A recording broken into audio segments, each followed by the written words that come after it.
n'ai pas compris que tu regrettes. Vous serez à l'Olympia le 16 et 17 mai, si je ne me trompe pas, pour fêter vos 25 ans de carrière. Oui, enfin ça c'est le fan club, depuis qu'il l'a sorti, j'ai que ça, les 25 ans de carrière. Et quand il m'a dit ça, il m'a envoyé un email en disant « Oh Dieu, tu vas fêter tes 25 ans de carrière ». J'ai dit « Mais ça va pas, non? Mais pourquoi on parle là d'années, machin ?» Moi je fais l'Olympia parce que j'avais envie de... Je l'avais promis à mes fans au Trianon l'année dernière et que je maintiens toujours mes promesses. Et quand je leur ai dit « Bon allez, je m'éloigne plus pour 3 ans, je reviens à l'Olympia », c'était pas du tout pour les 25 ans, c'était juste parce que c'est vrai que régulièrement, c'est normal de continuer à partir. Les gens vous demandent d'être présente et puis c'est mon propre plaisir aussi d'être là, quoi. Et justement, alors qu'est-ce que vous avez concocté à vos fans pour l'Olympia? C'est encore. Déjà j'ai agrandi mon team.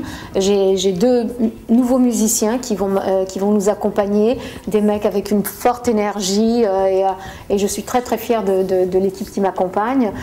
Ensuite, on va essayer de monter les chansons de façon à dépayser un petit peu les gens, tout en même temps ils vont retrouver mes chansons, mais mes fans sont habitués. Ce que j'aimerais, c'est amener un peu plus de l'Amérique, telle que moi je la vis, avec ce côté spontané, ce côté joyeux et donner à mes chansons peut-être un petit côté country rock qui fait que d'un seul coup, on rentre dans un autre univers et on fait la fête. Et c'est vrai que malheureusement, je ne sais pas si c'est malheureusement ou pas, mais vous avez été très marqué années 80.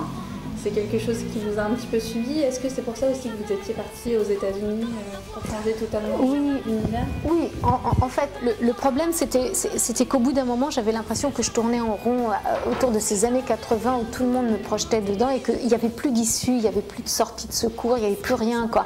Et il faut reconnaître que les gens étaient quand même assez...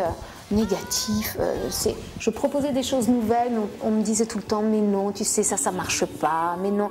Et vous voyez, c'est vrai qu'aux États-Unis, on idéalise toujours les États-Unis et pas pour n'importe quelle raison. C'est qu'aux États-Unis, on vous donne toujours, on vous laisse garder votre espoir parce que tout peut être possible, on ne sait jamais. Et parce qu'on n'a pas le droit de casser l'ambition. Or ici, on vous casse tout le temps l'ambition. Oui, parce que tu comprends. Et à chaque fois, c'est les années 80. Je ne peux même pas chanter autre chose que mes propres chansons quand c'est des émissions où tout le monde chante un titre nouveau. Je veux dire, moi, j'étais vraiment en rouge et noir. Donc, il m'a fallu partir pour essayer de ressusciter déjà humainement, parce que j'avais l'impression que j'étais en train de partir en petits bouts, comme ça, en petites miettes. J'existais plus. Et là, aujourd'hui, j'assume complètement. Je reviens en France, je sais quand même demander les années 80.